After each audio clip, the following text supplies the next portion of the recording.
하나님의 말씀입니다. 다 같이 일어나셔서 하나님의 말씀을 받들겠습니다. 오늘 하나님께서 우리에게 주시는 말씀은 구약성경 역대상 21장 1절에서 8절 말씀입니다. 하나님의 말씀입니다. 하나님의 말씀을 경청하시겠습니다. 사단이 일어나 이스라엘을 대적하고 다윗을 충동하여 이스라엘을 계수하게 하니라.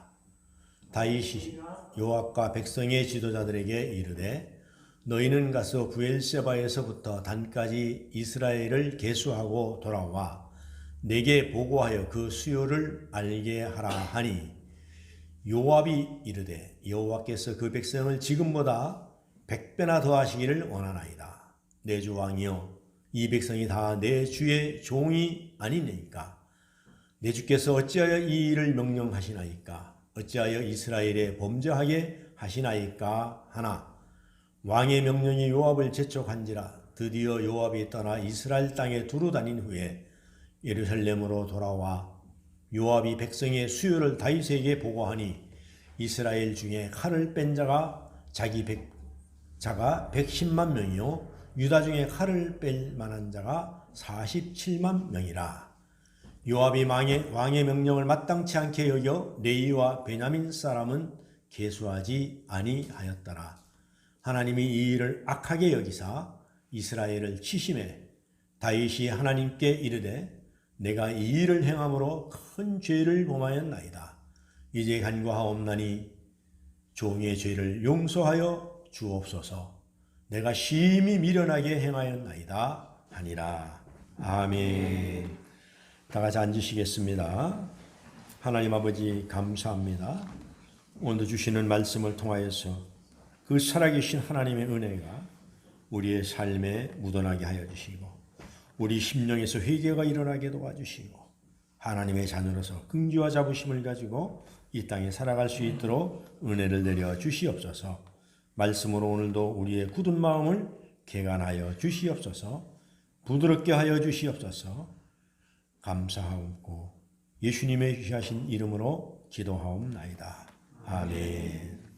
찬송가 254장 1절 2절 4절로 은혜 받도록 하겠습니다.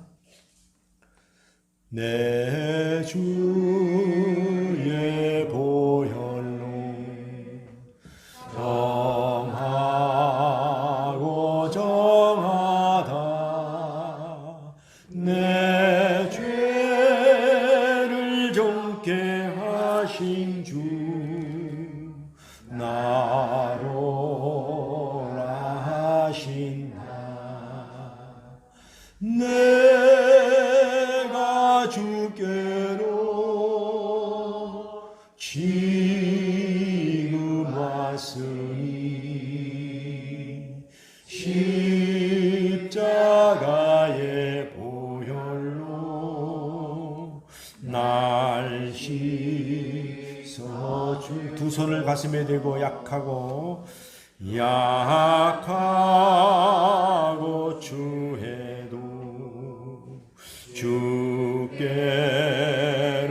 나오면 힘 주시고 내 추함을 곧 씻어주시네.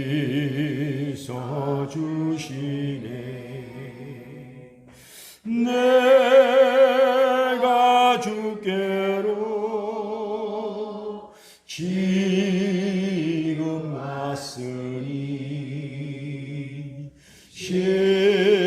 십자가의 보혈로 날 씻어주소서. 그 피가 마음속에 큰 증거 됩니다. 내 기도 소리 들으사 다 허락하소서. 내가 주께로 지금 와 왔으니 십자가의 보혈로 날 씻어주소서. 십자가의 보혈로, 십자가의 보혈로 날 씻어주소서. 십자가의 보혈로, 십자가의 보혈로 날 씻어주소서.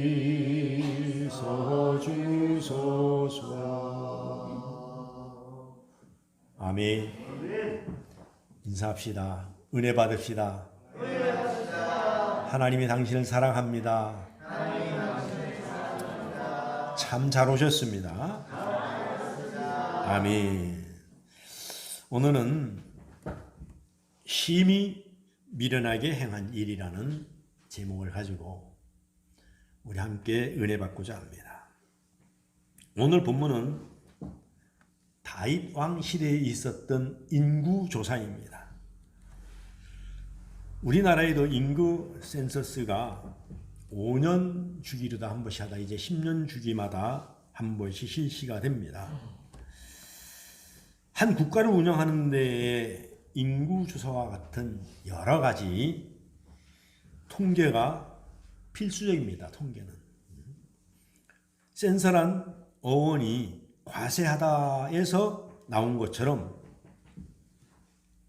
인구조사를 하는 것은 세금을 거두어서 나라를 어떻게 통치해 나갈 것인가, 또한 군인을 징집하기 위해서 인구 통계는 반드시 필요합니다. 그래서 어쨌든 간에 옛날이나 지금이나 정치와 뗄 수 없는 관계에 있는 것이 통계라는 것입니다. 통계. 그래서 우리나라에 보면은 거의 2주에 한 번씩 통계조사가 나오잖아요. 근데 쓸데없는 통계조사만 많이 나옵니다. 국민이 궁금하지도 않은 거, 누가 뭐 인기가 있고 없고 이거 하나도 안 궁금한데 사실은 그거는 국민들이 사는 삶하고는 아무런 관계가 없는데, 아무개 국회의원 후보가, 아무개 대통령 후보가 뭐 많이 올라간다고 해서 그건 다 국민들에게 크게 직접적으로 와서 닿는 것은 없습니다. 그런데 성경에 보면은 이스라엘 백성들을 갖다가 3번에 나누어서 인구조사를 하는 것이 나오는데, 2번은 하나님이 인구조사를 직접 하셨고, 1번은 다윗이 개인적으로 했습니다. 첫 번째로 인구조사를 한 것은 민수기 1장입니다. 우리 한번 1장 1절에서 3절을 한번 보도록 하겠습니다. 민수기 준비되었으면. 제일 처음에 우리가 인구조사 시작. 이스라엘 자손이 애굽 땅에서 나온 후 둘째 해 둘째 달 첫째 날에 여호와께서 시내 광야 회막에서 모세에게 말씀하여 이르시되, 너희는 이스라엘 자손의 모든 해 중 각 남자의 수를 그들의 종족과 조상의 가문에 따라 그 명수대로 계수할지니, 이스라엘 중 20세 이상으로 싸움에 나갈 만한 모든 자를 너와 아론은 그 진영별로 계수하되. 왜 계수를 했습니까? 20세 이상 전쟁에 나갈 만한, 이게 전쟁을 위해서, 하나님의 전쟁을 위해서 하나님이 인구조사를 했던 것입니다. 그랬더니 인구조사라니까 첫 번째 60만 3,550명이 20세 이상 계수가 되었던 것입니다. 그럼 2차는 언제 했느냐? 민수기 26장 1절에 4절 한번 보겠습니다. 시작.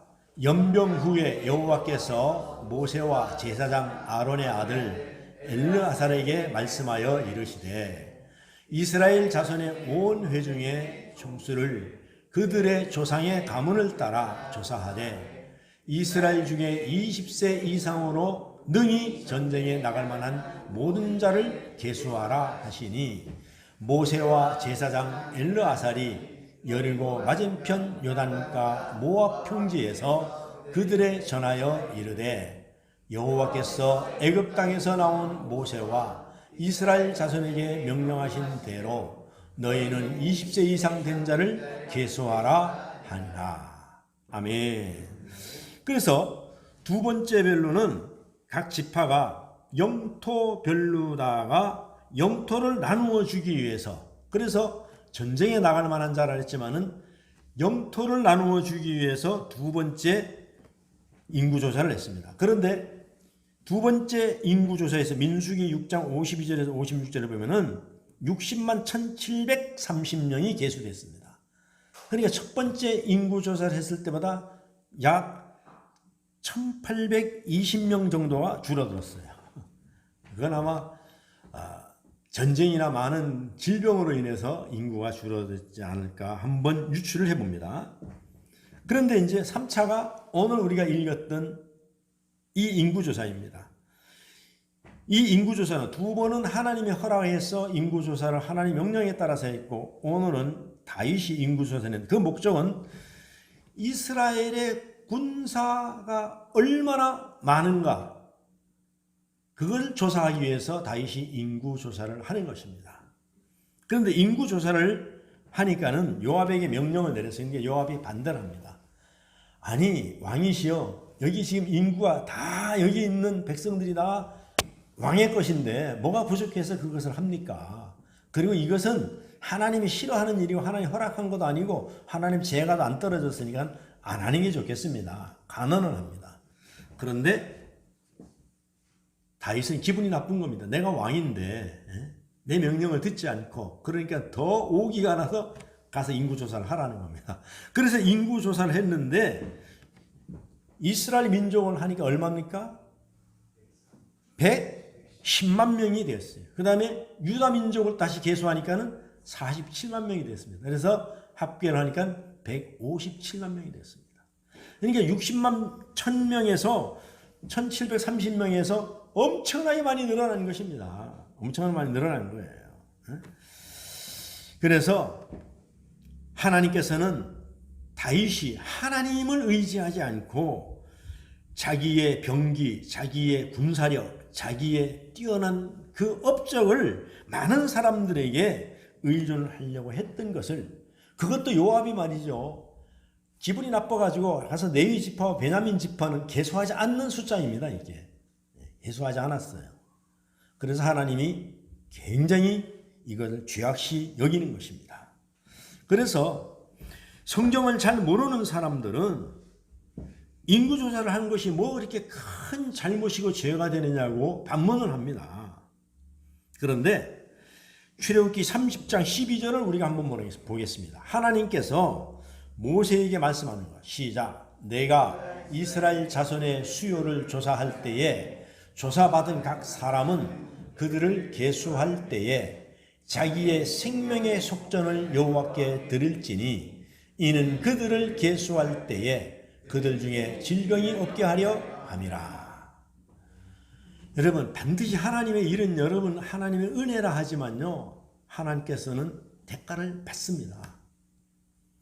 그러니까 우리 죄를 대속하기 위해서 하나님 자신이 예수 그리스도가 십자가에 달려 죽으심으로 말미암아 피 흘려서 우리를 샀어요. 그걸 속전이라고 하는 거예요. 속전.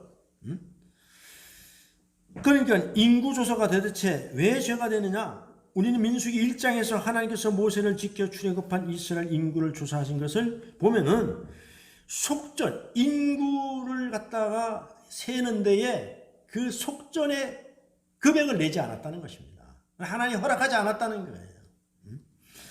그래서 인구조사가 금지된 것은 아니고 조사된 사람들은 반드시 생명의 속전을 드려야 된다는 법칙이 여기에 있습니다. 그래서 생명의 속전이 없으면 계수되었다 해도 질병으로 죽고 절대 하나님의 백성이 되지 못한다는 것입니다. 그래서 이 말씀 속에 내포된 뜻이 무엇입니까? 죄인이 하나님의 백성이 되기 위해서는 반드시 그 대가를 지불해야 된다는 뜻입니다. 반드시.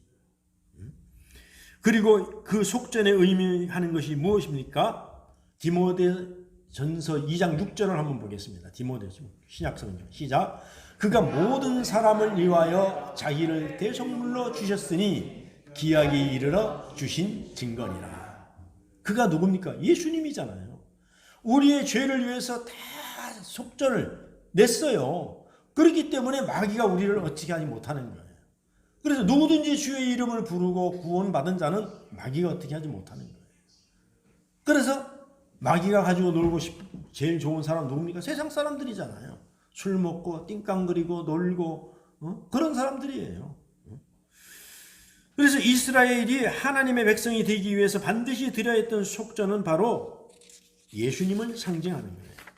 우리가 하나님의 자녀가 되기 위해서 필요한 유일한 생명의 속전도 예수 그리스도이시라면은 하나님이시잖아요. 인간의 옷을 입고 오셨어요. 인구조사는 구원받을 하나님의 백성을 세는 것이고 반드시 예수님을 상징하는 생명의 속전을 내야만 한다는 것입니다. 그 다윗이 인구조사라는 것은 그 백성이 누구 것입니까? 다윗 것이 아닙니다. 하나님 것입니다. 하나님께 속한 거예요.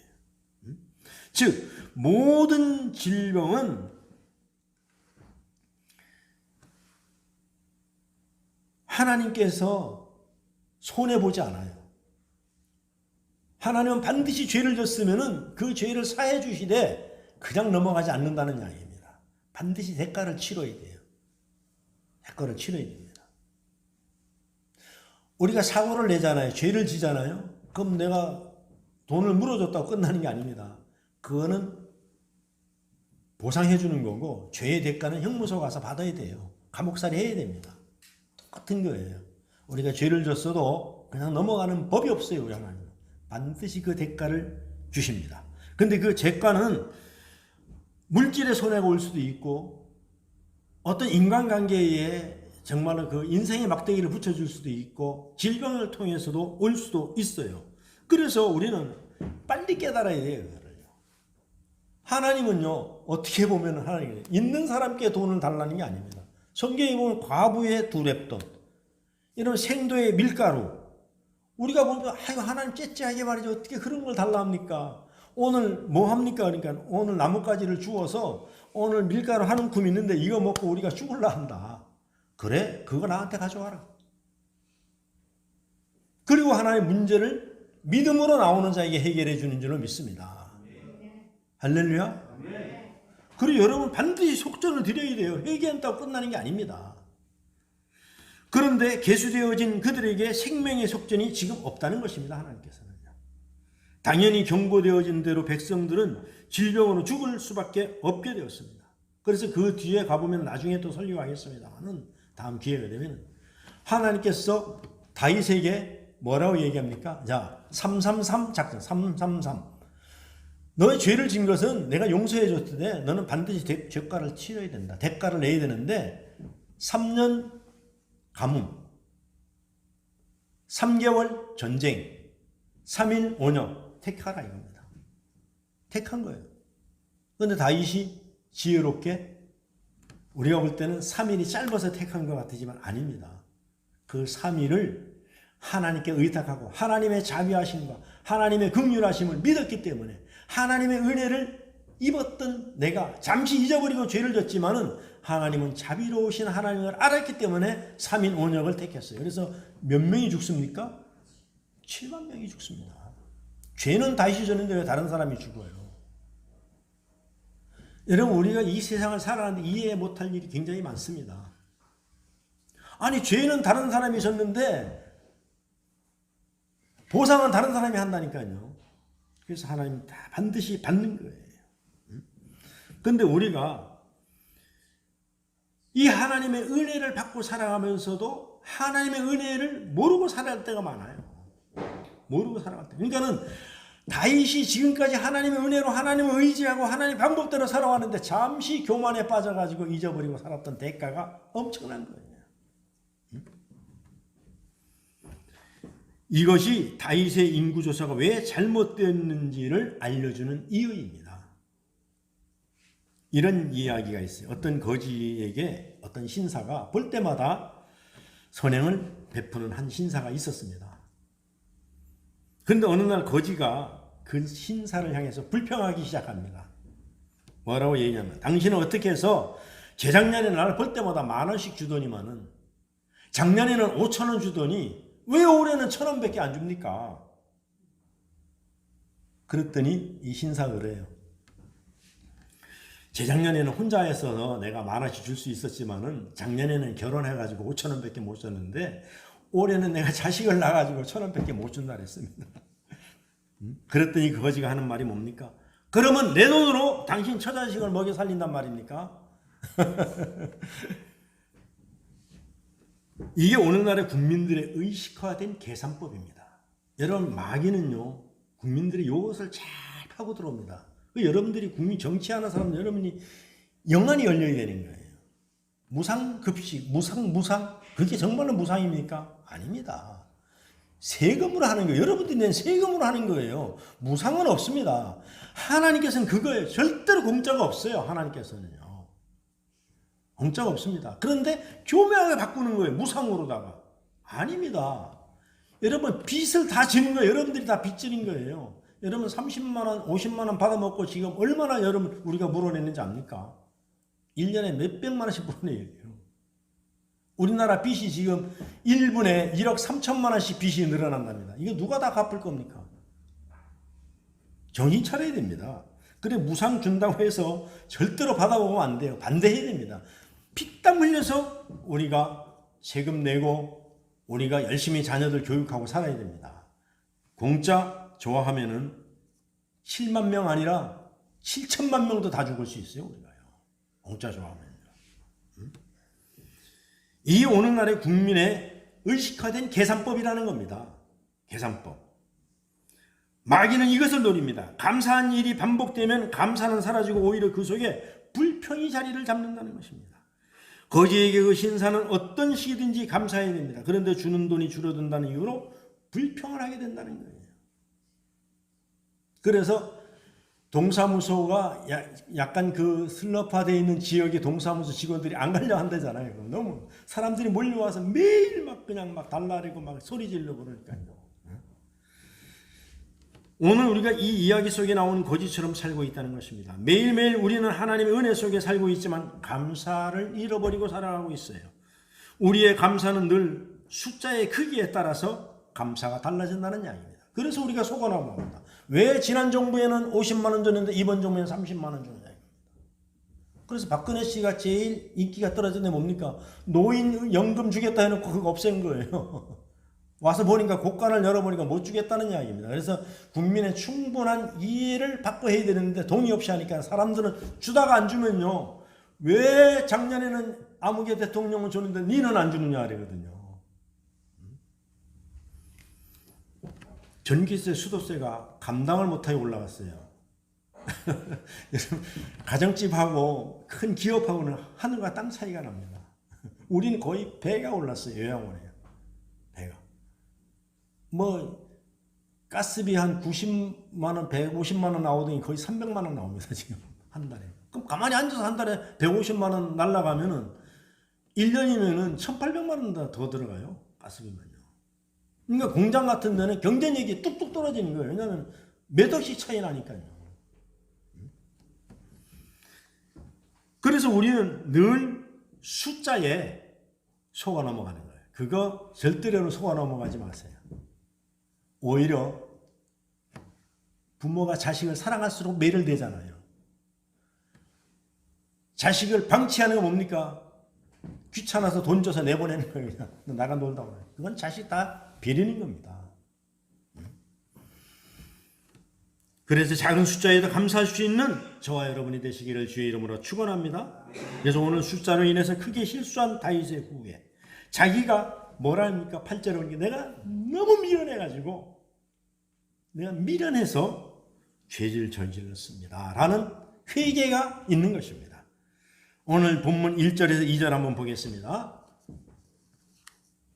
본문 1절에서 2절 시작. 사탄이 일어나 이스라엘을 대적하고 다윗을 충동하여 이스라엘을 계수하게 하니라. 다윗이 요압과 백성의 지도자들에게 이르되 너희는 가서 브엘세바에서부터 단까지 이스라엘을 계수하고 돌아와 내게 보고하여 그 수요를 알게 하라 하니. 그러니까는 다윗이 누구에게 속았어요? 마귀에게, 사탄에게 속았어요. 충동질했어요. 그러니까 왜 그럼 다윗에게 마귀가 와서 충동질했겠습니까? 자기가 하나님의 은혜로 여기까지 왔는데 그건 은혜를 잊어버리고 자기가 가지고 있는 군사력, 자기가 가지고 있는 명예, 자기가 가지고 있는 부를 자랑하고 싶었던 것입니다. 거기에 교만이, 마귀가 딱 들어와서 충동질했던 것입니다. 그래서 다윗은 하나님께로부터 내 마음에 합한 사람이라고, 얼마나 칭찬을 받은 사람이에요. 하나님께 칭찬받은 사람, 믿음이 좋은 사람입니다. 그런데 그런 다윗이 나이가 들어가면서 말년이 되자 자신이 부하들에게 이스라엘 계수하라는 명령을 내리게 됩니다. 왜? 명예욕 때문에. 잠깐 하나님의 은혜를 잊어버리고. 그래서 이스라엘을 계수하라는 명령이 왜 문제가 되는 것입니까? 국가에서 인구조사를 하는 경우는 두 가지라고 말씀드렸죠. 첫 번째는 세금과 관련될 수 있습니다. 그래서 세금을 걷어서 나라를 어떻게 경영할 것인가, 그래서 각 부서에 어떻게 나누어 줄 것인가. 그 다음에 두 번째는 군인을 위한 인구조사입니다. 우리나라 인구가 자꾸 줄어들어서 군인을 갖다 어떻게 지금 징집할 건지 큰 문제가 되잖아요, 앞으로 가요. 그런데 다윗의 인구조사는 하나님의 허락을 받지 않는 그런 차원에서 이루어진 것입니다. 다윗의 마음을 사탄이 충동질해서 일어난 사건이라는 것입니다. 충동이라는 말은 원문에 보면은 감동이라는 말과 거의 같은 말입니다.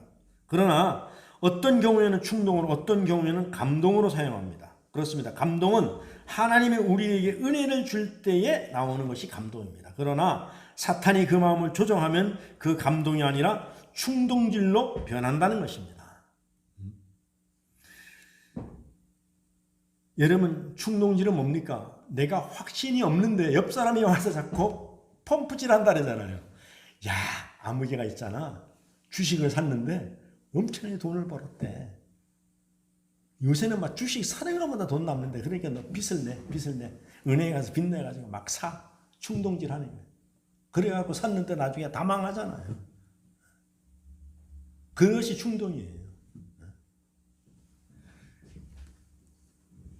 그래서 정리해 보면은 다윗의 인구는 사탄이 다윗의 마음을 충동질해서 일어났다는 것입니다. 그래서 여러분, 충동질에 잘 넘어가는 사람을 뭐라 그래요? 쥐가 얇다 그러잖아요. 쥐가 얇다. 남의 말을 잘 듣는 거예요. 그런 의미에서 여러분, 가짜 뉴스를 자꾸 내는 게 뭡니까? 사람들 있잖아요. 처음에는 아니라 그래요. 나중에 자꾸 들으면은 그런가?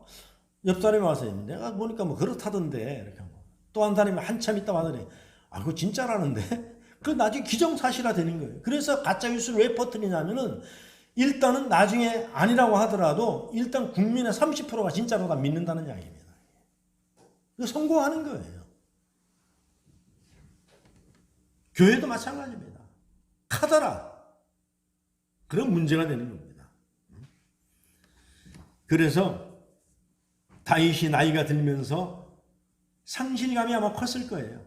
뭔가 하나님 은혜를 잊어버리니까 우리가 마음이 공고하게 되는 거예요. 그것을 채우기 위해서 그 마음을 파고드는 것이 사탄이라는 것입니다. 그렇습니다. 사람이 늙어가면서 가장 상실감이 큰 것은 뭐냐 하면은, 뭐 많은 이유가 있지만은 여자분들은 나이가 들면서 피부가 거칠고 피부에 탄력이 없음을 보고 상실감이 크다고 합니다. 남자들은 반대입니다. 옛날에는 무슨 일인지 거뜬했는데, 옛날에 얘기를 많이 하잖아요, 사람들이. 옛날에 이게 쌀한가만 내가 거뜩거뜩 들었는데 요즘은 늙어 나이가 들어서 못 든다 이겁니다. 힘이 빠졌다는 얘기입니다. 그리고 사람들은 같은 연배의 사람들이 하나 둘 자꾸 사라지는 거예요.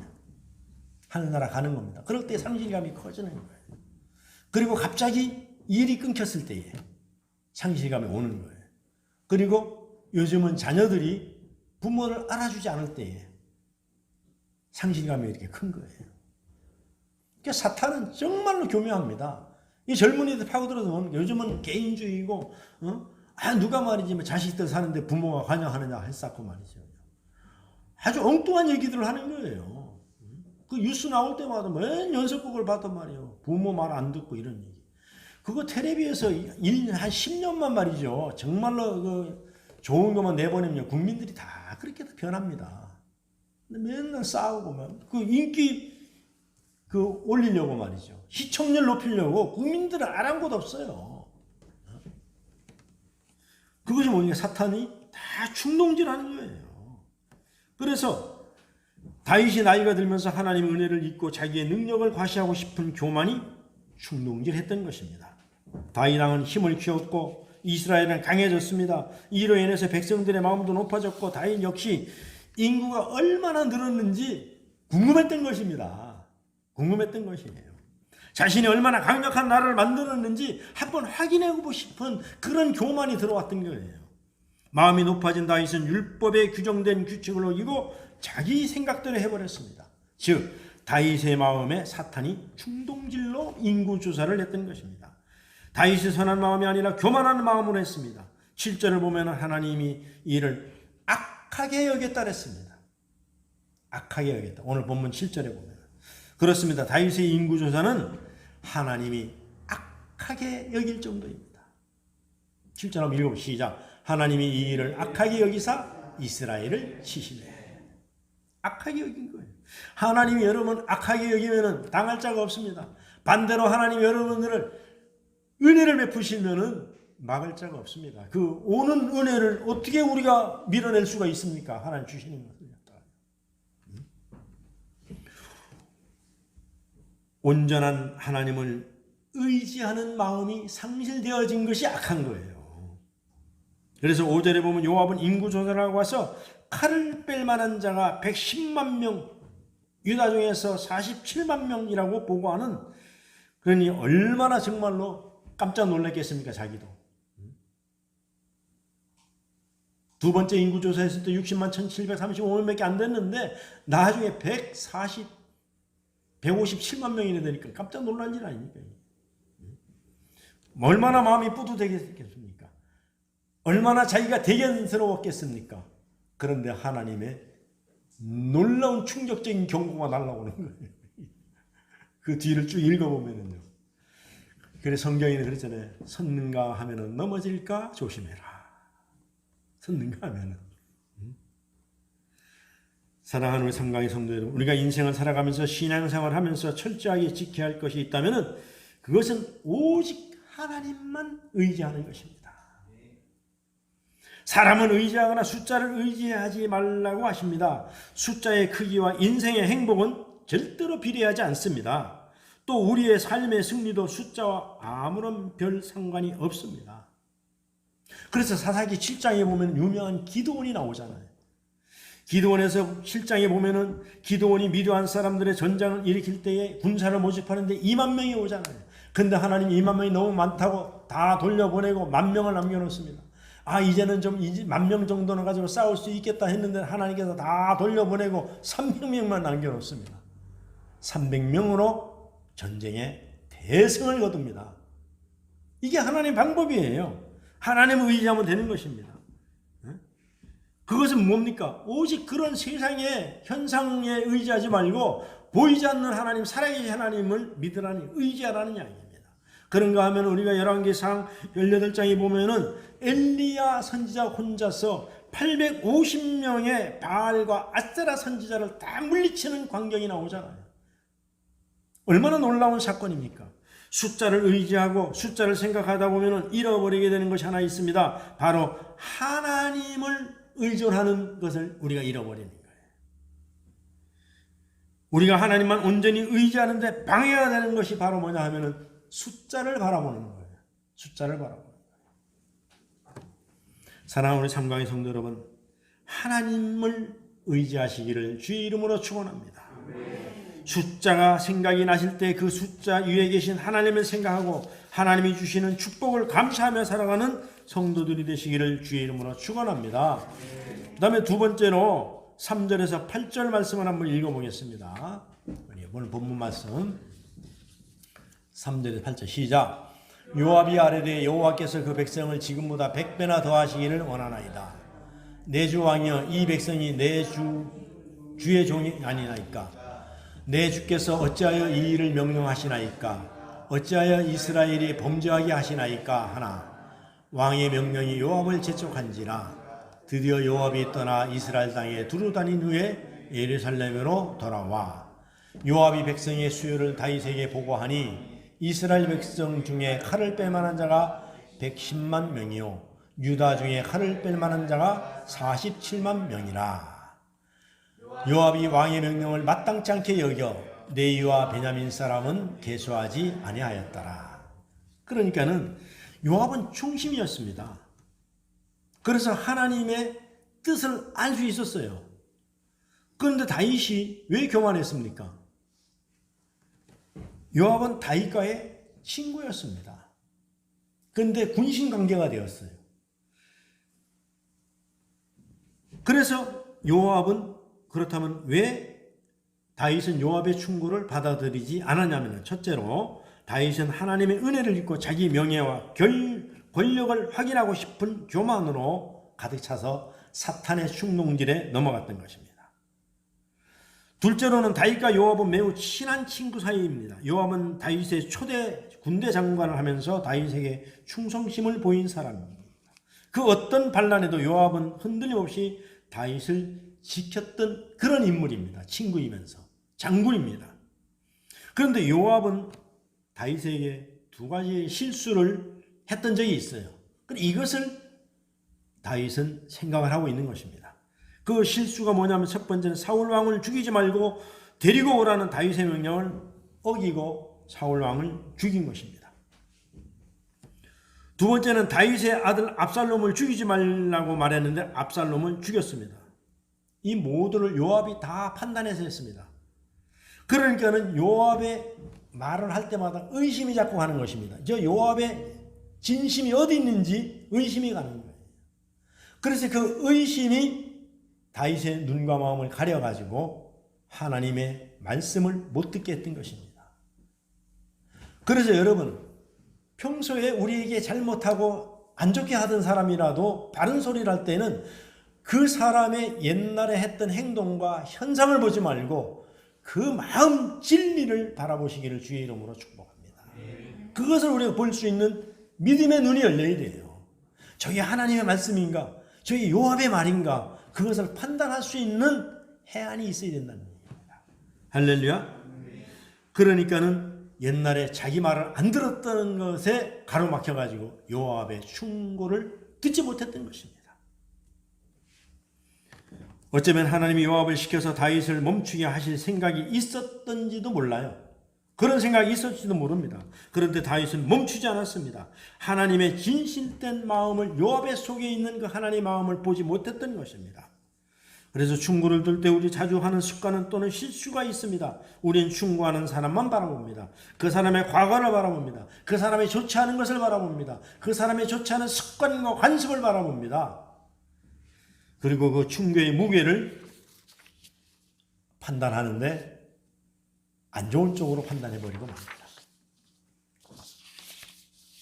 사랑하는 우리 성망의 성도 여러분, 누군가 나에게 충고를 해줄 때 사람을 보지 말고 그 말을 보시기를 바랍니다. 하나님께서 내가 싫어하는 사람을 통해서도 말씀할 수 있다는 사실을 늘 염두에 두시기를 주의 이름으로 축원합니다. 눈으로 보지 말고 귀로 들으시기를 바랍니다. 하나님의 음성을 듣고 유혹 앞에 뒤돌아오는 성도들이 되시기를 주의 이름으로 축원합니다. 유혹할 때에 그것을 우리가 뒤돌아 설 수 있는 그런 믿음이 있어야 돼요. 그 다음에 세 번째로, 마지막으로 이제 다윗은 하나님은 어제도 오늘도 나를 세워주기 위하여서 다양한 방법으로 내 삶에 개입한다는 사실을 우리가 잊어서는 아니 됩니다. 우리가 고정관념에 갇혀있는 것이 큰 실수를 가져옵니다. 이런 게 고정관념이 뭐냐면, 어떤 사람이 가다가 돈을 주셨어요. 그러면 그 장소 가면 또 거기를 쳐다봅니다. 또 돈이 나올 줄 알고. 그래서 또 가다가 길 또 쳐다봅니다. 자꾸 길만 쳐다봐요. 그래서 하늘을 우러러보는 우를 범할 수가 있어요. 그걸 쳐다보지 못해요. 그래서 여러분, 자기의 관섭에서 떨어뜨리지 말고, 거기 매달리지 말고 그걸 떨쳐버리고 하늘을 바라보시기를 바랍니다. 그리고 여러분의 관습과 행동과 그런 것들을 벗어버리고 여러분이 하나님을 바라보시기를 바랍니다. 할렐루야. 아멘. 저도 목사인데도 불구하고 그런 경우를 많이 우러범합니다. 많이 보면 지난번에 하나님께서 이렇게 해주셨으니까는 또 하나님이 이렇게 해주실 거야. 그래서 그런 방법으로 자꾸 나가다 보면 실패해버리는 거예요. 하나님의 방법은 다양하기 때문에 하나님은 그때그때마다 우리에게 필요한 대로 역사하시는 하나님인 줄 믿습니다. 그래 우리가 잘못하면은 은혜에 갇혀 있을 수도 있어요. 어떤 은혜에? 이전 은혜에. 그래서 하나님의 역사를 가로막을 수도 있다는 이야기입니다. 할렐루야. 그래서 오늘 본문에서 보면은 21장 8절을 한번 읽어보겠습니다. 이제 다윗이 눈이 뜨기 시작하는 거예요. 할렐루야. 그래서 회개하는 장면으로 나갑니다. 그래서 이제 교만에서 어디로 나가요? 회개의 장면으로 나가는 거예요. 시작. 다윗이 하나님께 아뢰되 내가 이 일을 행함으로 큰 죄를 범하나이다. 이제 간구하옵나니 종이의 죄를 용서하여 주옵소서. 내가 심히 미련하게 행하였나이다 하니라. 우리가 다른 사람을 나무랄 때는 이 미련한 사람아 그러잖아요. 근데 다윗이 자신을 향하여서 하나님 내가 심히 미련했습니다. 내가 기도에 미련했고 말씀에 미련했고 내가 신앙생활에 미련했고 예배에 미련했고 할렐루야. 여러분 우리가 보면은요 정말로 미련할 때가 많아요. 왜 교회 나오는 것이 보면은 세상보다 훨씬 재미없잖아요. 여러분 이번에 우리가 윤 대통령이 나가가지고 하버드 대학에 갔잖아요. 그 하버드 대학이 어떤 대학입니까? 청교도들이 처음에 영국에서 넘어와가지고 목회자 양성소로 세웠던 신학교입니다. 이게. 그런데 세계의 명문이 되었잖아요. 영국에 있는 옥스퍼드도 마찬가지입니다. 목사를 양성하기 위해서 성경을 가르치는 성경학교가 오늘날의 세계에 미국에 있는 거의 대학교가 다 그래서 푼센트 대학이나 조지 워싱턴 대학이나 다 똑같은 거예요. 전부 다. 아이비기라는 대학교가 있잖아요. 이게 전부 다 보면 성경학교로 시작된 겁니다. 그러니까 기독교로 출발하는 것이 처음에는 아무것도 아닌 것 같으나 역사가 흐르고 나면 하늘과 땅 차이예요. 하늘과 땅 차이인 것입니다. 그래서 교회에 나와서 있는 것이 따분할지 몰라도 세월이 흐르고 나면은 그 뿌리는요 엄청난 거예요. 여러분 엄청난 겁니다. 그래서 교회는 무엇을 가르치느냐? 교만하지 말라는 얘기예요. 하나님이 다 한다는 걸 가르쳐 주는 거예요. 여러분 누구나 다 교만해질 수 있습니다. 이 세상 이치는 교만해지면은 이 세상 이치도 반드시 버려와요. 여러분 우리가 잘 아는 하면은 교만이 뭡니까? 사람들이 그러잖아요. 내가 누군지 아느냐 이거든요. 이게 대단히 교만한 거예요. 그 사람이 누굽니까? 옛날에 땅콩 회왕으로 유명했잖아요. 땅콩 그게 뭐라고?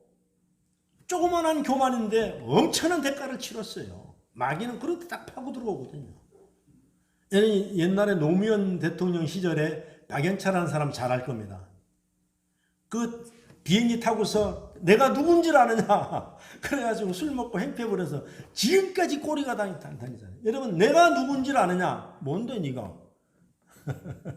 아무것도 아닙니다. 사실은 아무것도 아니에요. 지금 정치인들 중에서 종교인들 중에서 조금 잘한다고 해주면 교만이 넘쳐가지고 말이죠.